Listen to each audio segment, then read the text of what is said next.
This is your BOMM Wednesday service podcast. I am your senior pastor, Naima Cochrane, and with me, as always, is my director of HEPS ministry, and yes, I said HEPS, not HELPS, ministry, and our minister of libations, Carron J. Phillips. What are you drinking on tonight, Carron?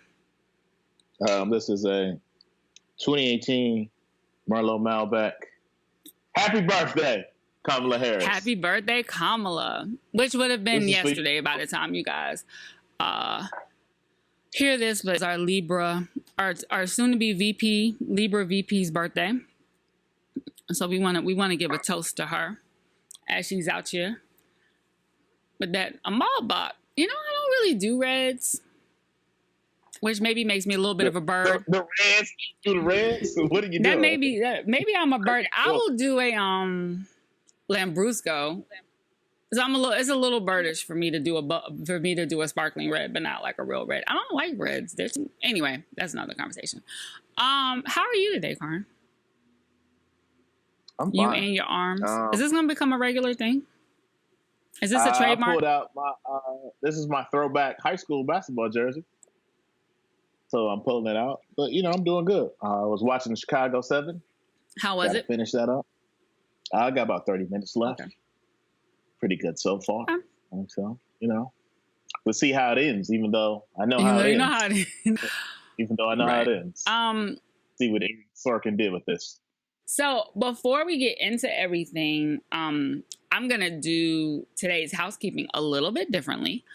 Because, there's a reason. Because usually, I go through and remind you guys of all the various programming that's available through the Count the Dings and BOMM feeds. But on today, by the time you guys listen to this, on this evening, you can actually just hear it all for yourself. Because we're doing a BOMM family hang. That's what I'm going to call it.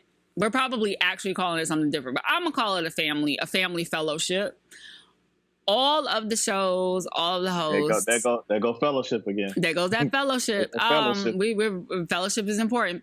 All the hosts of all the shows. It is a one-race term. It is a one-race term. So the original BOMM crew, us, Woke Bros, Crazy Sexy Cool, Growing Up the Same, all together. It's going to be the first time that we've all been together, quote unquote. I think it's gonna be cool. I think it's gonna be fun. So that will be I should mention this part, for Patreons only. So that's countthedings.com/Patreons. If you wanna, give a little love offering, you can come and join us on tonight at 9 p.m. Eastern. Mm-hmm. And hear a little taste of all these wonderful shows that I talk about every week. So I am actually a little bit sleepy today. All right, so I've decided, since you're always like, who are you? I'm going to try to share a little bit of myself occasionally. What? So one of my quirks is that I have a compulsion with, I don't want to say redecorating my house, but with changing items around in my house. I read this tweet. I read this tweet. I did. So sometimes I have in my closets, there's an array of throw pillowcases. There are area rugs in random places. I have a full storage unit full of furniture that I switch out. But this is why you told us a couple of weeks ago why your home is really comfy. Yes, it's really comfy. As I spy a bottle of red wine behind you, even though you don't like red. Even though I keep a fully stocked bar though. The bar is full of all things. Anything you can name is on that bar. Basil Hayden. Not Basil Hayden.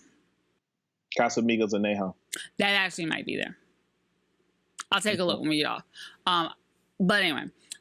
So most of the time it's seasonal, right? I'll change the area rug, I'll change the pillows on the couch, change a couple other knickknacks, whatever. Every once in a while though, I go a little above board and I start trying actual furniture. And usually it happens around now. And I didn't expect to do it this year because I just did it last year. I had changed some things around, gotten a new side chair, gotten rid of another one, gotten a new... So your home is a West Elm showroom that changes quarterly. Right? But then, or at least maybe not quarterly, but like it's like summer, winter, right? But this sounds expensive. It's not because, but see that. So I'm glad you said that because hold on to that thought. It's not because part of it. As the pastor of Wednesday service, it sounds like the pastor's dipping into the building. I'm not. I'm about to explain. Right. So. Are you Sean Kinging our money? I'm Kinging the building fund. I'm about to tell y'all.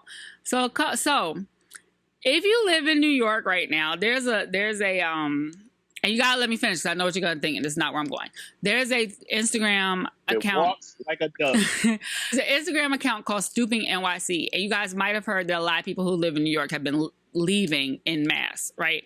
So good for them. Get out. And people who really usually aren't from here, but these people are leaving behind like some really amazing pieces of furniture because they just don't have time to sell it. They don't want to be bothered. They just gotta leave it, whatever.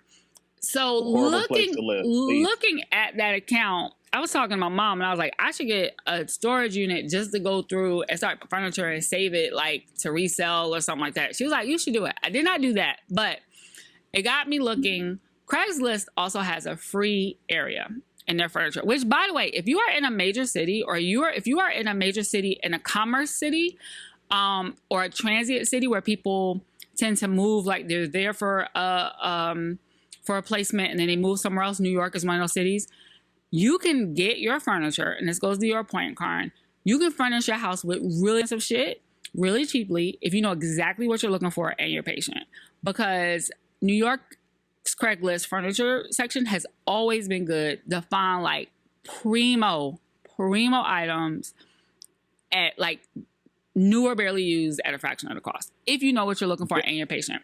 That would mean that I trust New Yorkers, though. I mean, well, you're not here, so that your opinion is invalid. And if I'm going to trust any people the least, it's going to be. Well, you ain't here, so it don't matter. So anyway, so Craigslist also has a free section. So out of curiosity, I was like, let me see what's in the free section.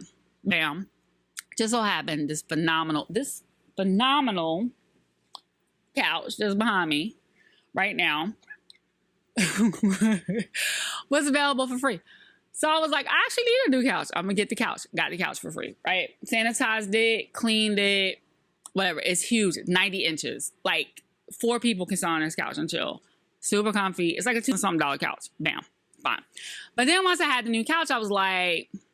This is why we tell people every week to watch and not listen, because I want people to see my face. So then once I got the new couch, I was like... About this, we don't know where you found this couch at and who did what on it before you had 4 people on this couch. No, of course. And I know you got it clean.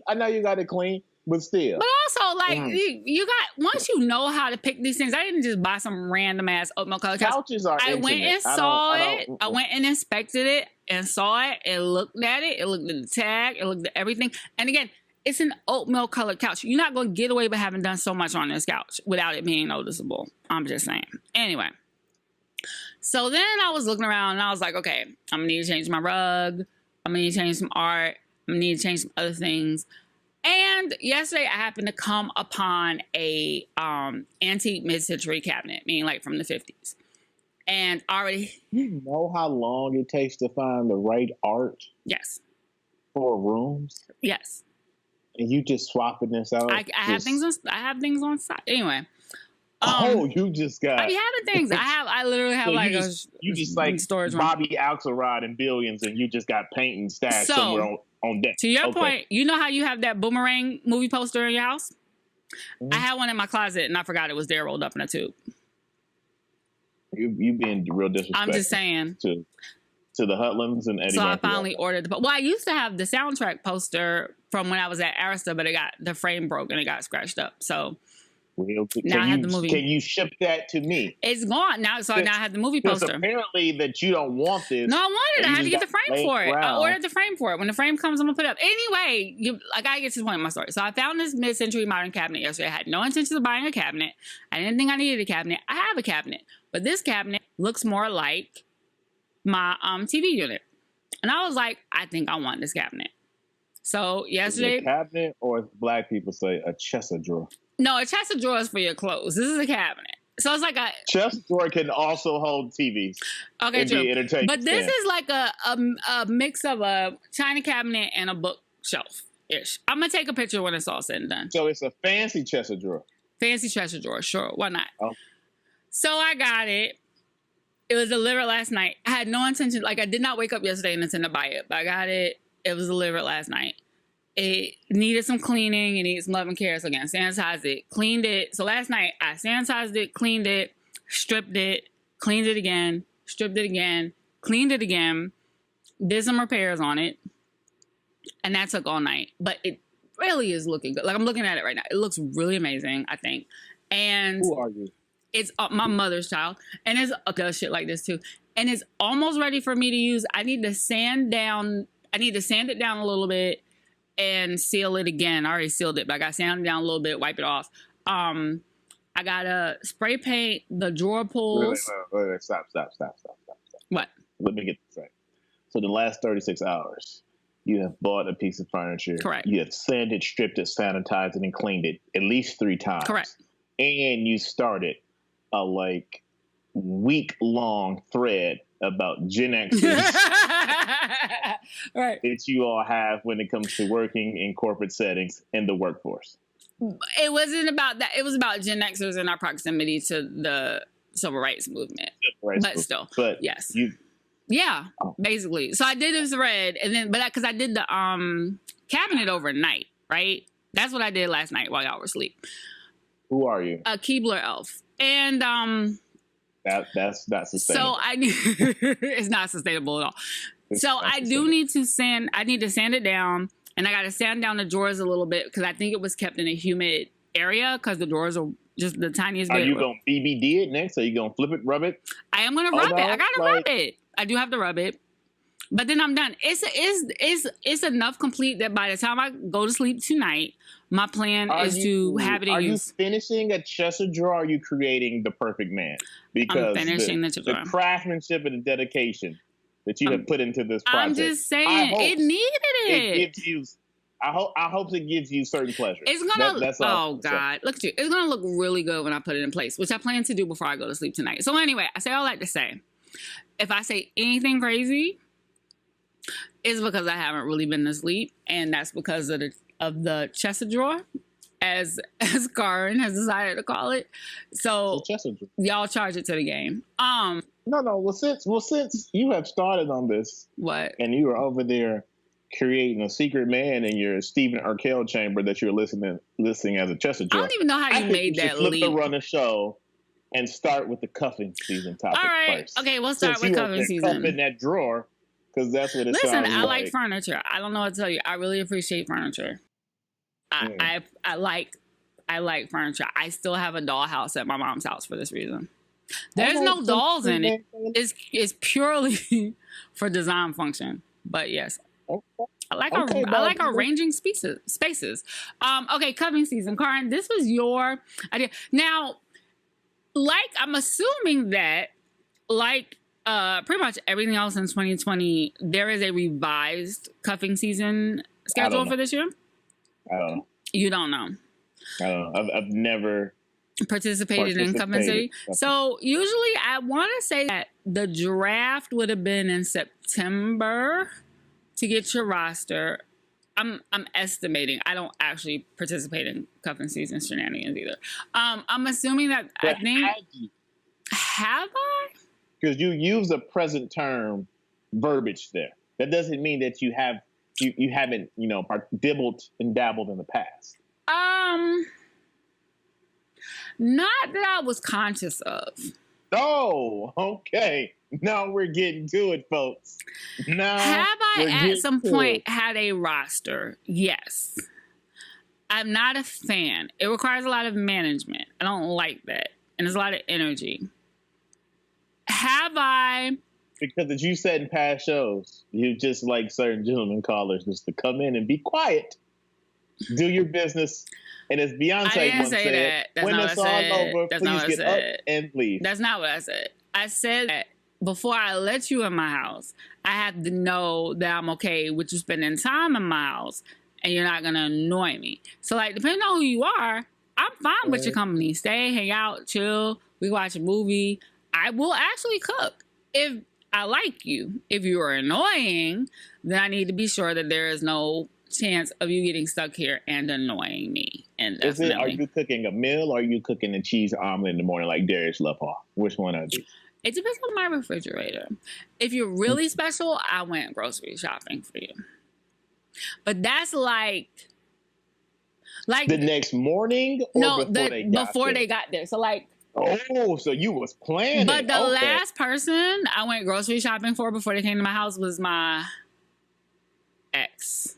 My most recent ex. That was the last person. But before the first time they spent the night at my house, because I knew. So that's not some shit I just do. Oh, you had planned. But you But you wanted to discuss cuffing season. Please, the floor is yours. It's not just so much like a long topic. I just wanted to state this for the masses, as I know people are taking part in this annual dumbass tradition. And I hope you guys are adhering to COVID safety precautions as part of your cuffing season. Listen, whoever you cuff with, get an STD test and a COVID test, okay? Before you get it cracking. Niggas be lying. The cold and flu season is here as well. We're expecting a second surge. We all might need someone to hold after election night, given what could or could not happen. Because you might want to celebrate, or you might want to, down your sorrows. However, and we have to decide what we're going to do about election night since we record this on a Tuesday. Oh, I can't be live on air on election night. My nerves will be too bad. Be with us, Ben. If you're listening to this, just already know that's not. We taking that week off. Cover us in your blood. I'm literally pleading the blood, like for real. Okay, go ahead. It's fine by faith.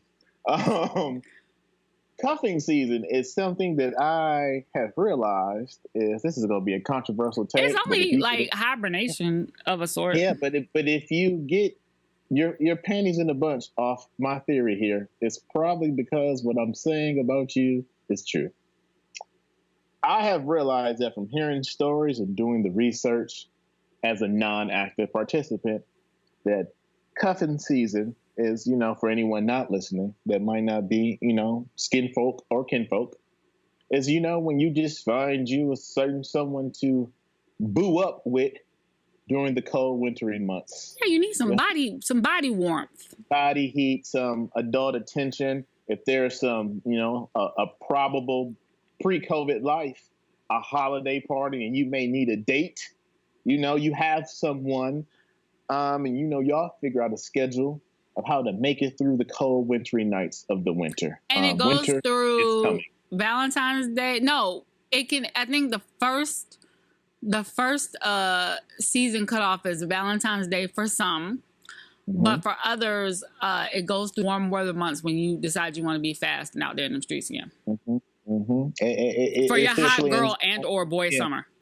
Yeah, so around like April, May, these contracts dissolve. Correct. So that everyone whether can both parties are aware of it or not. Yes. They should be, given that they what this signed up for. Correct. All adults. Yeah. Correct. However, I like to look at things from a deeper level. Yeah, sometimes I think you just be talking shit. I do talk shit, but it's from the level. No, that's okay, it's deep shit. Talking shit. Yeah, that's why I win shit talking contest. People, have you all ever noticed that the people who willingly participate in cuffing season probably aren't the best people to cuff? And I'll say that in some very safe language, because let's just be honest, if you were very, very cuffable and very, very good at the things that are expected of you to happen during cuffing season, at the end of the season, it feels like someone would like to remain cuffed to you. But if every year you're always out here trying to be cuffed or cuff someone, shouldn't that tell you something about yourself if you have to keep being in the market? I think that's a flawed argument. I'm going to tell you why. Because one, it presumes that it presumes that people who are participating in cuffing season are consciously participating in cuffing season versus they just happen to slow their ass down during the fall and end up being more willing to end up in something. And B, it doesn't take into account the relationships that actually come out of cuffing season, right? No. What I'm saying, no. My rebuttal is if a relationship comes out of it, that's fine. I'm talking about if it fizzles. And to your first point, if you are listening to this pod, it's probably because you're an adult. And if you are an adult that keeps redoing a repeated action unwillingly or willingly, you know what the fuck you are doing. So I think that brings me back to my point. I think the other thing about cuffing season, though, that's different this year is that, so cuffing season is really just about convenience. Like, it's cold outside. You're not going to be out the same way. You're not trying to be out looking for people. You want comfort. You want snuggling. You want all that shit, right? I think that cuffing season actually this year started after shutdown. It did. Probably did. You know? So I think the whole game changed. Yeah. But, let's throw this COVID year out. But my point has always been, as you said, that's the perfect word, convenience. Let's call it 7-Eleven. 7-Eleven, they're always there. They're like, oh, let's make it New York centric. It's like a bodega, Your favorite bodega's there. They have your sandwiches, your coffees, whatever you like. It's close. You can run downstairs, get what you got. Boom, boom, boom. It's always there and available. But does that bodega sell the best of everything that you actually need? They sell the best of some things, though. There's some things that are bodega specialties, I gotta say. Yeah, like a couple sandwiches here, but is that the actual entree that you want forever?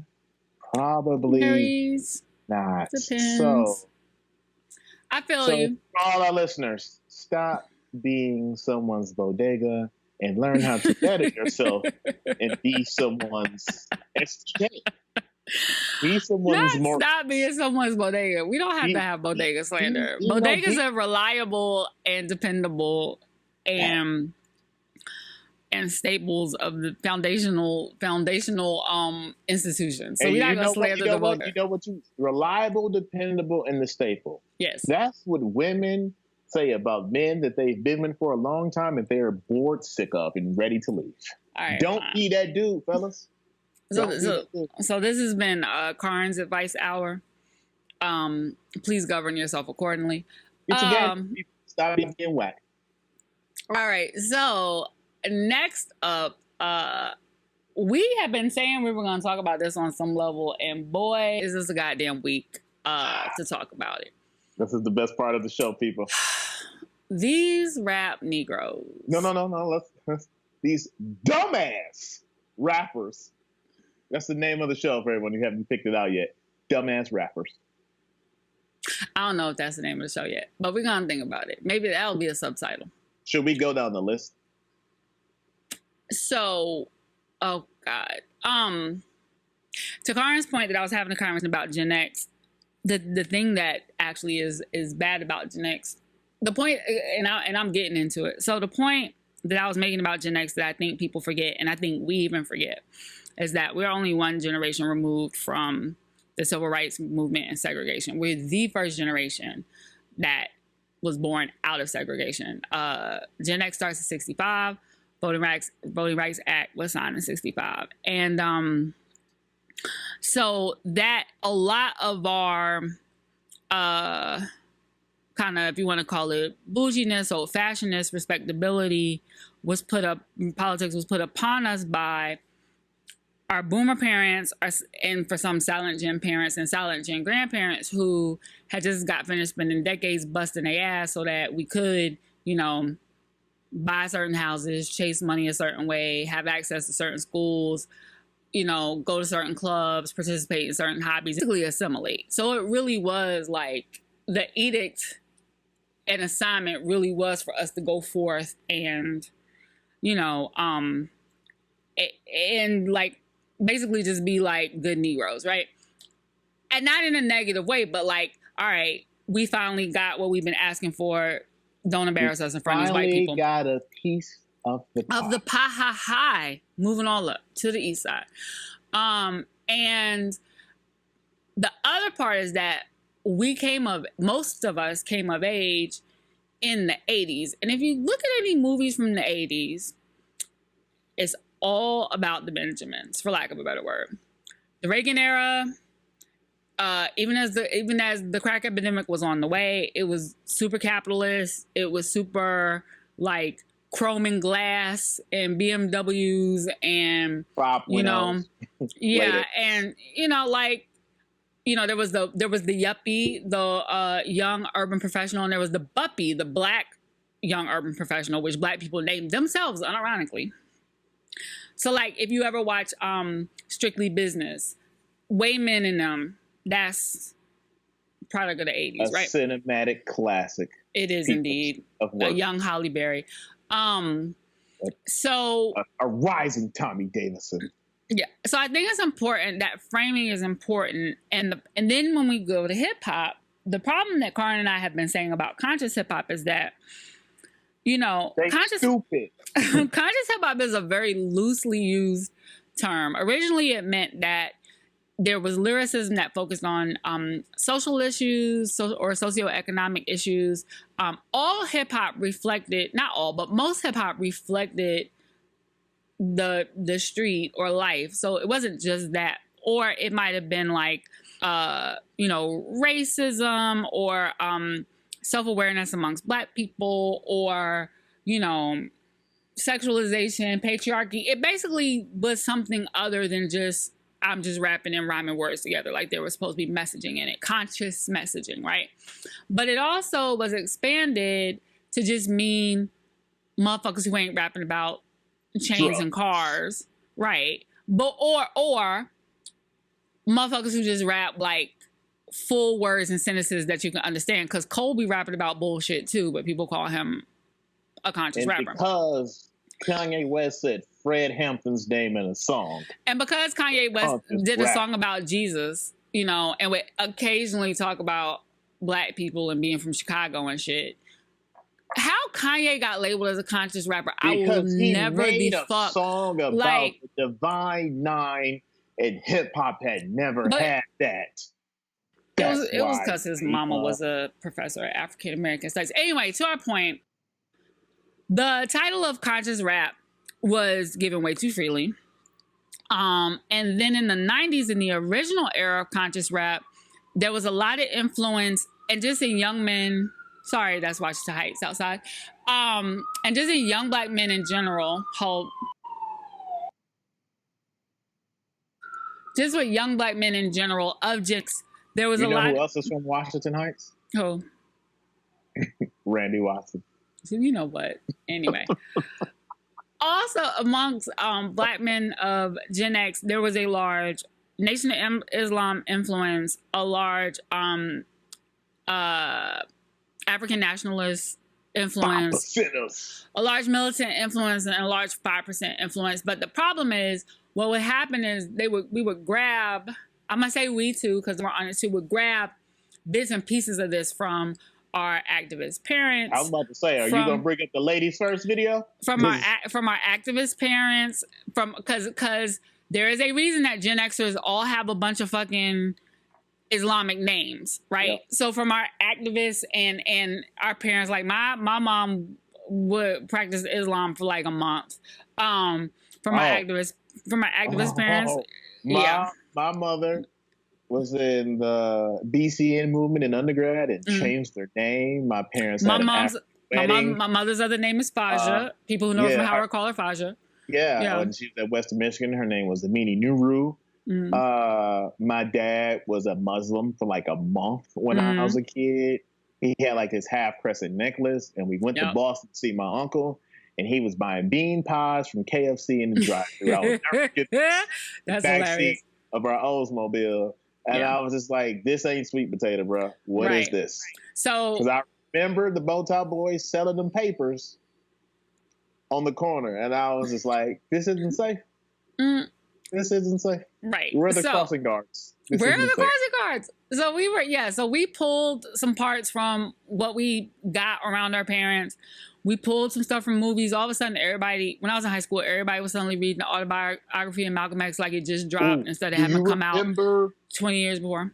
The leather medallion. The African medallion. The African medallion. Everybody had an African medallion. You had a Nefertiti chain. You wore Egyptian musk. Like, there was a lot happening, right? African prince. So hard. So there was a lot going on in the conscious movement, but African medallion shirt and African medallion and a Malcolm X shirt to school like one day in like second grade. Almost got we all had everybody had a Malcolm X shirt and this before the X movie even came out. I think like we all got on some X shit. I don't even remember where it started, but all of a sudden everybody was reading Malcolm X book. Part of it was probably the hip hop. So I say all that to say there was a very pro-black message, pro-black, pro-community message in 90s hip hop that then came back around. But the problem is, as we said before with Hotepism, and Hotep used to be a positive word, but it's now become an amalgamation of a whole bunch of shit. You're pulling theology and theory from different places, but not actually like putting it all together in a cohesive way. Is that there is the positive, and then there's like a little bit of bullshit in it that comes with the positive, and that little bit of bullshit tends to germinate and grow, right? So and it's also usually a mentality that is exclusive to other Black people. Correct.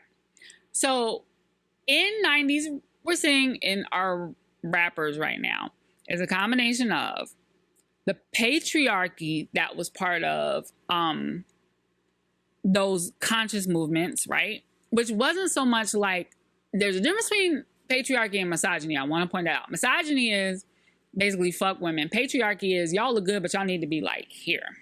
You have a place and a role, right? So it's the patriarchy. Hate Negroes. We just don't want them to stay in your place. So there's the patriarchy, but there's a patriarchy and there's a pro-blackness, but there is also, right, the capitalism of hip hop, because hip hop is a capitalist genre. Even fucking underground hip hop, whatever, all this shit is capitalist. There is a capitalism of it, which completely goes counter to everything else, but nobody seems to care about that. So these things are manifesting along with old Black man isms, which is just a whole nother thing right now, and our rap elders, and it is embarrassing the shit out of us in a very crucial election year. So first we had I'm gonna put Nick Cannon in this category, even though he crosses it. We had Nick Cannon embarrassing us with Professor Griff from Public Enemy. That's one. Right. Okay, let's throw Griff in there too. Yeah, Griff been embarrassing us for fucking ever, right? Then last year or earlier this year, I think it was earlier this year, Puff came out once and said, we're not just giving our vote away. And it was already like, and him and Naomi Campbell, no shots to Naomi. Naomi's not a U.S. citizen, having a conversation about voting. Why are we doing that? And then he was talking about he was going to create a Black news network. You're still fine. We love you, but you can't vote. And she was really just sitting there just letting Puff go. But whatever. We have our universal problematic Negroes are T.I. Oh, there you go. Killer Mike, who campaigned for Bernie, and then it has come out. I didn't even know about this shit until recently.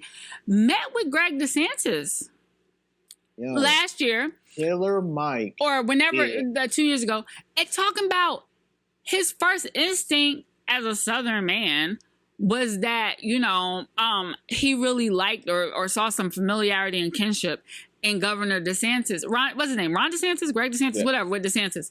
And was like, this motherfucker said, he said that policy and politics wasn't as important to him as character and virtues, some shit like that, values and character, and that he felt like character and decency, and he felt like DeSantis was a decent man. Sir, how are you going to say, if you're trying to be in the political arena, that policy and politics don't fucking matter? Are you on crazy crap? I figured out who Killer Mike is. Who is Killer Mike? I figured out who he is.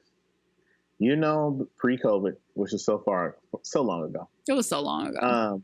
You will appreciate this because we're almost similar eras. Mm-hmm. You remember when the mall was the thing. Yes, going to the mall. And during the holidays, it would be like Salvation Army Santas outside and Christmas trees. Are you about to say the Black Israelites? No. Christmas trees everywhere. And then in every mall, they had a section the week or 2 weeks before Christmas. And it was always this big area where if you bought your gifts and you took it over there, they would wrap it for you. Yeah. That's who Killer Mike is. Please elaborate on that. I need you to break that down. Killer Mike is the rapper, not the verbal rap, but the rapper who will take a shitty gift and make it look nice and present it to black people. This conversation and people like, "No, man, Killer Mike, he got it," and I'll be like, "Yeah, what does he got though?" Level, it sounds really good. Till you actually sit in the room and you cut off your phone and cut off the lights and think about not cut off your phone and cut off the lights. Just said, he really don't be saying. But that's doesn't make any damn sense. It's fucking like, no offense to my brothers in the barbershops, but it's barbershop politics where y'all just be talking in fucking circles with conspiracy theories and anti-systems, but like no solutions, just complaints, right? All right, so Killer Mike is on the list, T.I. is on the perma list, and then now we had Luther Campbell, who I brought up the other week. Yep. And now we have fucking O'Shea and 50 and Curtis Jackson. I mean, I'm not even going to include 50 because he's permanent. He's permanently embarrassing. He's always embarrassing. To miss out on getting their uniform. So also 50 and the dumbass rapper team. Scarface, but Scarface might be questionable. I think Scarface might have been being sarcastic. No, because he later absolutely said that Trump is a no. However, he gets invited to tryouts for the team. Okay, I got his invitation.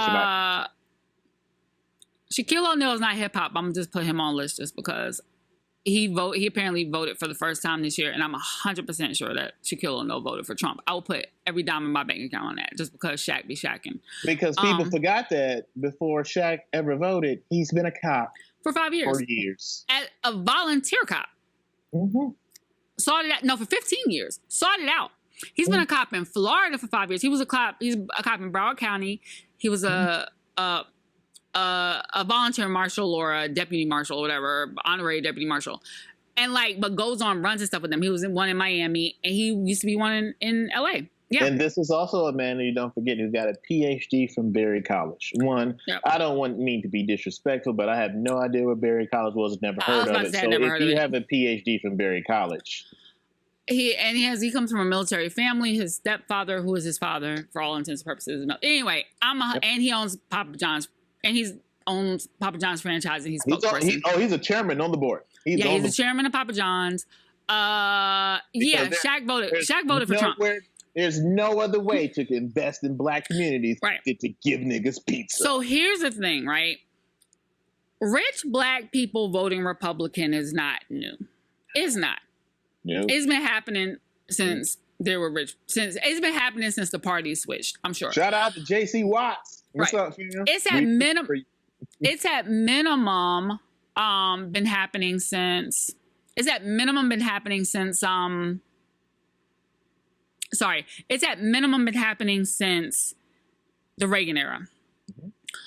So that's not new. However, there are two things that are really crucial about this time period. The first thing is that there are battle years and there are war years. This is a war year.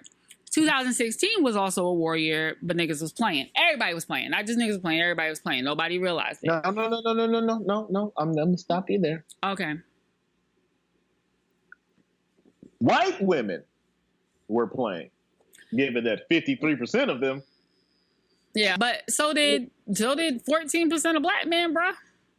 But listen, 14% of black men gonna always do the damn wrong thing. So we had already calculated into the equation. So that's also not factoring the percentage of black men who rode in Harambe or Hennessy or just didn't come outside at all. Let's also talk about that. You're right. Because that wasn't black women. That was you're right. It's never y'all. Right. So we don't deserve y'all. So this is a war year. We are 2 weeks out from the end of the election. And I say the end of the election because people are already voting. Votes are cast. 26 million votes have been cast, I think, already. Yeah, right? Like what, 13? But we have, as of today, when this airs, we have 12 days left. Right. The election has started for all intents and purposes. If your ass is coming out right now to sow seeds of discord, to talk about motherfuckers earning votes from the black people when the building was on fire, as Carron and I have said before, and the both sides ism this shit, you are an op. That's the only solution.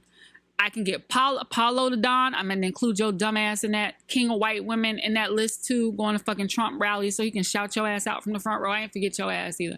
Pew, pew, pew, pew. He don't care though. He thinks white man's ice is colder. He's been clear on that. So that brings us to Ice Cube, O'Shea Jackson, whom I've always had great affinity for. Not anymore. Nah. So Cube took it upon himself within the last month to put together what he calls a contract for Black America. I'm only referring to him as Puddle from here on out because that cube is melted. Melted. He did this with, to my knowledge, no policy experts, no urban planning experts, with no type of caucusing, with no type of town hall conversations, with no community leaders, with no social justice orgs. He just put together some shit that was, as he said... He just opened up a Microsoft Word document. That was, as he said, to earn the black male vote. And here's why this is important.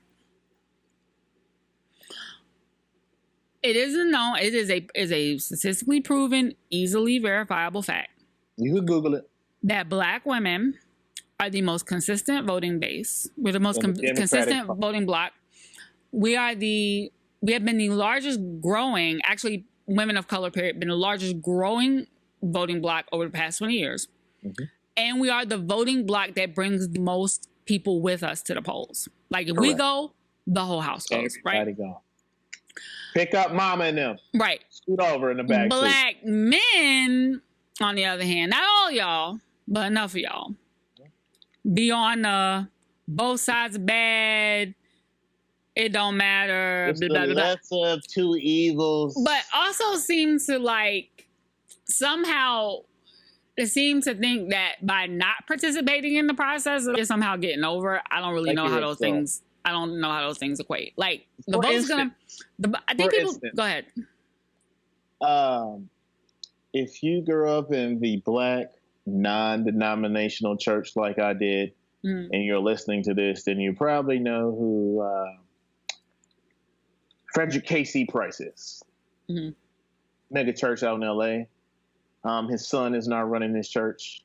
And his dumbass son said in a sermon this past week, when you're picking between the lesser of two evils, you're both picking, either way you're picking evil, so why are we out here voting?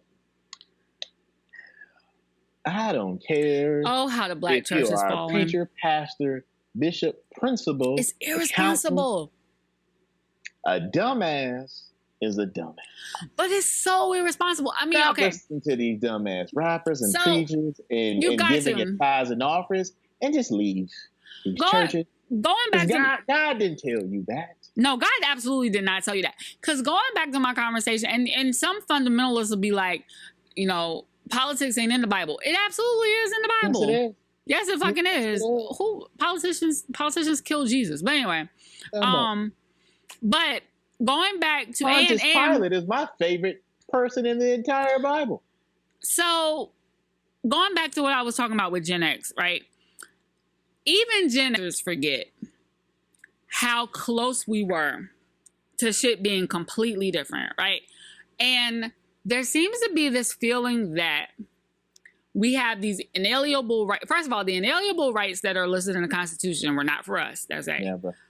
The rights that we have now gained are really privileges afforded at the pleasure of whomever controls the Supreme Court and the circuit courts. And guess who that is? the fucking GOP. And guess why? Because y'all dumbasses didn't get it together in 2016. But whatever. And like you said, a lot of those rights that we feel like we supposed to have, but we're never supposed to give into us. Man, if it wasn't for cats just being on Lyndon B. Johnson's head nonstop, right, we wouldn't even have that shit. Right. But it's like you had to be in, and back then, obviously, there were also black people who were like, it don't matter. This country ain't made for us. Y'all doing too much. Y'all uppity Negroes, blah, blah, blah, blah, blah. Sure, that always exists. But even counterparties like the Panthers and other organizations were still doing constructive things in the community. Y'all niggas just talking. That's my thing. So Cube comes up with this entire contract. Shout out to the Panthers. They did some good. That 10-point program, spotless. Free lunch program. Where do you think WIC came from? Exactly. So Cube comes up with this contract for Black America that's basically full of shit. Stats wrong, numbers wrong, data wrong, no sources, no info, no nothing. And then goes on. Parts in his sentence structure. He reaches out to both parties about it. Now, the Biden campaign put forth a plan in July that contained a lot of it was in Cube's plan, right? And not only that, some of what's in HBCU shits in there. Some of what's in Cube's plan actually is like already a motion or already a thing. Like there was no research, right? There was no research. This nigga just decided. Naima, you can't research if you don't read. Correct, right? So it's clear this nigga just woke up one morning and decided, I know what black people need. And his ass got the nerve to be in interviews like, why should it have taken a rapper? Why did it have taken me to get up and make this contract for me? Nigga, it didn't. This shit is out there. Your ass. And this is my other problem with black people. Y'all swear that just because you don't know about some shit going on, the shit don't happen. And don't look for it. It's like, because this didn't go directly across my line of sight, clearly it doesn't exist. It never happened. It was never said. It was never done. Also, whatever, Cube right? needs to realize that, like, he's not a rapper anymore. To most white people, he is the guy that made Are We There Yet? At most, right? But what's embarrassing is that, like, even as he was doing interviews about it, it was so clear. Oh, I forgot. So he reached out to both campaigns. The Biden campaign was basically like, look, bro. They talked to him. Man. They were like, we hear you. We in the middle of an election, in case you haven't noticed. Like, we'll meet with you after the fact. But the reason the Biden campaign could in part do that is because, as I said, they had a plan out already. They've been having conversations with the community. The Trump campaign, who has no campaign platform at all of any kind for any area, was like, oh, another rapper. Oh, we forgot to add Kanye West to that list. Oh, another rapper. We'll take it. Let's take your plan. And they flipped it in part into the platinum plan. With Cube agreeing to have it be said that he was working with the Trump campaign. So now on their plan. I would have actually found it less disrespectful if they would have called it, instead of the platinum plan, the nigga plan? The number one stunner. But like, yeah, because there's no silver plan, there's no gold plan. Y'all niggas just came out with a platinum plan. They should have called it like the platinum tank. They should have called it the platinum tank plan. I would have been with that. Okay. Call it the call it the no limit plan. Just go for it. Fuck it. Anyway, so Q doing interviews, and he keeps, insisting that he's not actually endorsing Trump, which his dumbass supporters also keep trying to fight on his behalf. But when you are 2 weeks out from an election final, 3 weeks out, a month out, 2 months out, once voting has started, and your ass is out here rampantly spreading disinformation with an uncut beard, and a goddamn Scully, doing interviews about shit, not knowing what the fuck you talking about. And that's the other problem with barbershop politics. It's a lot of surface bullshit. But as soon as you're like, give me the source on that, give me the data on that, run the numbers on that, break that down, they can't. It's rhetoric. It's repeated rhetoric. So Cube is out. Who your local congressman is. What is your district? When the fuck? Like, I want somebody I don't even know if anybody asked Cube if he's registered to vote. Then we got No, we get. Where is your voter identification card? Right. I will say, I do want to say, because I was nervous at first, Snoop is also voting for the first time this year, and I got really scared because Snoop just stays on this side of my good side. Like, he just stays on this side. Like, every once in a while, I'll be like, ooh, he just stays on this side. But he is supporting Biden, thank God. I can't give him any points for that. I mean, but... he's 57 years old, and it's the first time you voted. Well, he's 50, but still. But it's still a problem. 57 years old. He's 50, but it's still a problem. First time you voted. But back to Cube. So then 50 comes out and says that he's voting for Trump because of the tax plan. But 50's an asshole. Like, I expect that. He don't want to be 20%. He don't want to be 20 cent. He wants to stay 50 cent. Whatever, nigga. So basically, sounds like that vitamin water deal. Maybe ain't what you told us it was. Y'all are the weakest link, and I'm tired. I'm really tired. Y'all are killing hip hop. But more importantly, like, you're doing your people. Oh, then Puff came back out talking about our black party and just got the messaging all fucking wrong. Talking about he's starting a new political party. That's not what our black party is at all. After being caught on media takeout later with that white woman. I missed that because I don't read media takeout because it's garbage. I saw the pictures. But the thing about our party is that it existed before Puff. It's not a political party. It is a community work. It's a grassroots organization. But Puff got the messaging wrong. And I don't even know why you would want Puff as a face of your justice org, because Puff takes up all the air and light in the room. And so now it's going to be Puffy's Black Party. So, yeah, rappers right now. Unless you're selling champagne or vodka. Rappers right now, y'all are the weakest link. Or you're doing a remix. It hurts my heart because rap is supposed to be, Chuck D said that rap is the black CNN. And right now, y'all are the black Fox News. And I'm just really upset because niggas are really niggas are more susceptible to bullshit than they are to actual, like, straight down the middle facts, which I will never understand. But and then to counterpoint that, you have I just want y'all to shut the fuck up. Like, can they shut up? You have someone like Lil Baby a couple of weeks ago who did a feature, a wonderful feature, and he was asked about it, and he was just like, because he had made a statement, and he was just like, I want to stay out of that because I don't want to say the wrong thing. And I was just like, I appreciate that. The young new rappers know when to shut the fuck up. Shut the fuck up. The old ones don't. Just not, like, it's ego. But shutting the fuck up is so okay. It's really okay. It's so okay. Like, nobody had to jump his ass out here in the break. I promise you, nobody was sitting at home. It's like the Dave Chappelle show. Nobody was sitting at home thinking, where is Ice Cube on this? Who does he think I should vote for? Nobody. Knowing when to shut the fuck up is the greatest skill set a human being can learn. Accurate. It will take you further than any other skill or trait or trade or knowledge or any book can teach you.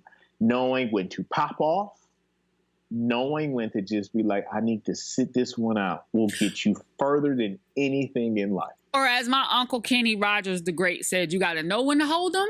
And when to fold them. Know when to fold them. Know when to walk away. And know when the fuck to run. So, yeah. I am disappointed. Kenny, man. They don't make them like that. Yeah, they really don't. They broke the mold. Like the gambler no more. They don't. They don't at all. All right. So I'm disappointed in the rappers are killing hip hop. The original hip hop generation is killing hip hop. Now, wait, what did we say? Lovecraft finale. Almost forgot. So Lovecraft has come to a close. Rest in peace, Tick. We do not know. That was a spoiler. I should have said spoiler alert. Listen, we do not know yet. I know. We do not know yet if there's going to be a season 2 because obviously, this source material came from the book. They would have to craft season 2 out of whole cloth. But I think that like a season 2 with Hippolyta and D could be dope. Blue. Yeah, I think if they do one, that would be the direction. But so some people are mad because the finale moved really fast it was commercial free, but it moved really fast. Commercial free? It's HBO. It's commercial free. Oh, duh. I'm bugging out. Never mind. I told y'all I'm sleepy. This is you being up all night. I told y'all. Flipping it, doubling it, rubbing it down. I can't even excuse that because when I was watching it, I was like, there's been no commercial breaks. I don't know where that came from. Don't even, just ignore I said that. But it went really fast. And there was no like, you know how usually after some dramatic climax, even if that's at the end of the movie, they give you one like kind of post-log scene to kind of tie everything up. They didn't give you that shit. What did you think? What did you think? I loved it. Rest in peace to Tick. Yeah. Rest in peace to Big Sexy Ruby. People are mad Tick died, and I'm okay with that because I do not like endings that tie things up in a bow. Somebody had to die. Hey, y'all. It couldn't have been too pretty. We lost Ned Stark in episode 9 of the first season of Game of Thrones, and he was the face of the whole series. Although on rewatch, Ned Stark was really boring and as fuck. But anyway, he had to go. But if you remember the promo when the show came out, it was all Ned Stark's face. It was, it was. He was the whole shit. Holding his sword. Yeah. Here's my thing about Lovecraft.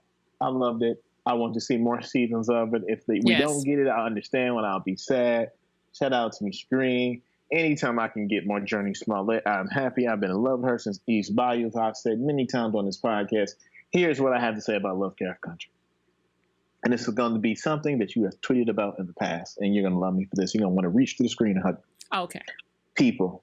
I say this as an opinion writer. Let me get this right. As a two-time award-winning opinion writer and commentator. I understand the respect of other people's opinions, and I just need to get that out and say it. However, you motherfuckers that I have seen on social media, right, complaining about the episode moving too fast, or you didn't like the ending, or this show was too much for you, or how you didn't like this, or how you didn't like this.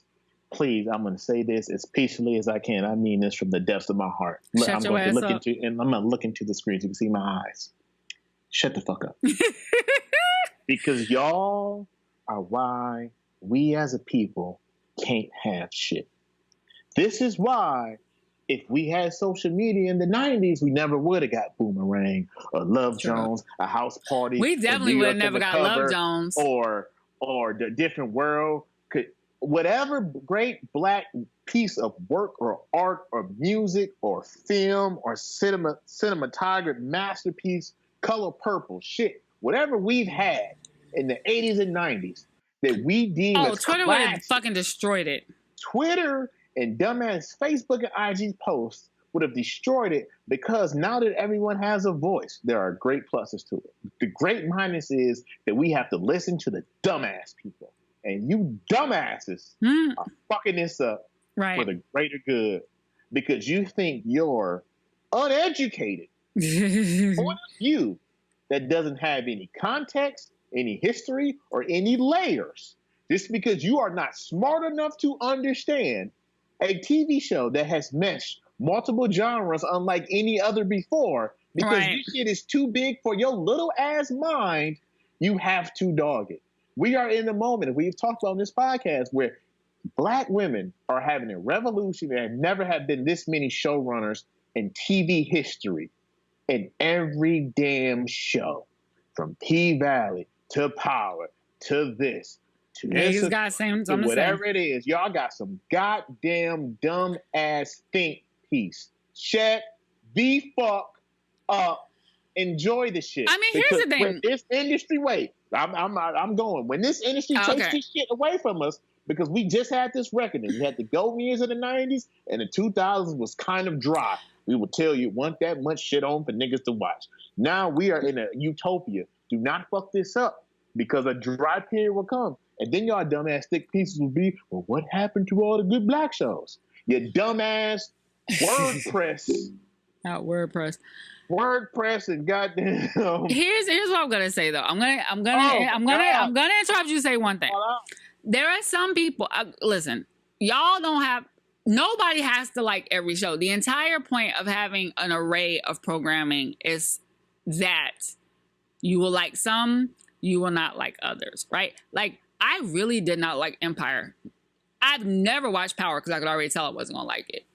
But Naima now I wasn't gonna Power. I wasn't gonna think piece it. Exactly. I wasn't gonna think. There are some black shows where I'd be like, this shit is stupid. But like, I recognize it's not for me. Like, for example, a lot of shit that was on UPN was not for me. I loved it. Homeboys in Outer Space. Loved it. The Wayans. Malcolm and Eddie's. Loved it. Malcolm and Eddie. Them shits was not for me. Jamie Foxx show. Loved it. Also not for me. And that's fine, right? That was fine. Those were not for me. You called me highbrow, bougie, whatever the fuck. Those were not for me. But, and that's cool. I wasn't writing no letter campaign. I wasn't doing none of that shit. But that's the thing. Like every show ain't got to carry you. It ain't got to be for you. And some people just don't like Lovecraft. That's cool. There are some sci-fi shows I can't get into either. But like we said last week, it's annoying when people also say it about Westworld, or they say it's just when it's a matter of maybe you just aren't engaged in it, not so much. And that's the thing. People don't, this is actually what it is. People don't say, I don't like it. That's not the people I have issue with. It's the people who say it's bad because they don't like it. Those are the people I have, or understand it. Those are the people I have issue with. If you just say you don't like the shit, that's cool. But when you be like, this is trash, just because your trash ass don't like it. For instance, if you're watching this, my preference are black women, the skin complexion of Naima, and much darker. That does not mean I don't have a fine affinity for high yellow, black women and red bones. Girls that can damn near pass for white. They are gorgeous as well. Sometimes I would shoot my shot. But I love me a woman that needs lotion all the time because she's that black. Not who needs you won't see me out here tweeting all the time. Shit, bashing our light-skinned black queens. No. Because I have learned the skill that we talked about of knowing when shutting the fuck up. Yes. So I think on that note, I think that's the thought and the meditation that we want to leave y'all with on today. Just shut the fuck up. Shutting the fuck up.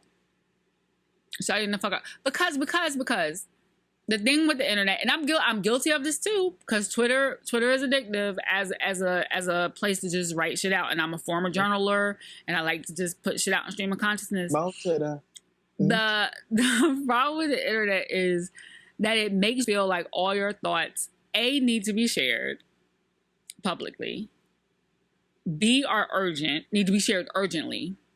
Or that everything is a jewel. And V, and C, are valid, right? So it's like none of those three things are true. And sometimes we need to think about whether we are actually, like, are you speaking because you have something to say, or are you speaking because you have to say something? Those are two different things. And are you contributing to the conversation, or are you harm? We are in, listen, guys, just to be serious for 1 second. This year is pivotal for all of us, right? Doesn't matter who you are. Doesn't matter who you are. But for black people especially, I really want y'all to hear me. This year is fucking pivotal for us. We're going to be the most impacted coming out of this year, probably in terms of small business, in terms of our health, in terms of the result. Healthcare, in terms of the results of this fucking election, like all that shit, right? This is a pivotal moment. The Supreme Court. We gotta stop playing. Like, we can't. There's no time to play. And this shit ain't double dutch. And some of us are way too grown for the bullshit. So that's not to say that you shouldn't like get these jokes off. Jokes are better than facts. We all know that. But like I said, little things carry seeds and help to perpetuate dumb shit. Like somebody was saying today that I got a great example for you. Well, I'll use this. One of my friends, Kia, was talking about how people who ain't never gonna see $400,000 in their life are arguing on 50's behalf, but don't even understand how the tax rate works, right? Which y'all, I don't remember if we talked about Dre and his wife's divorce settlement, but like y'all motherfuckers love to argue above your pay grade and your tax bracket and don't understand how it works. And somebody said, this is why y'all so stupid. This is why black people can't have nothing, like automatically saying that you're never gonna hit 400K. Fam, 1% of the U.S. makes more than 400K. Mathematically, less than 1%, actually, because 1% of the U.S. makes 350K or more. So mathematically,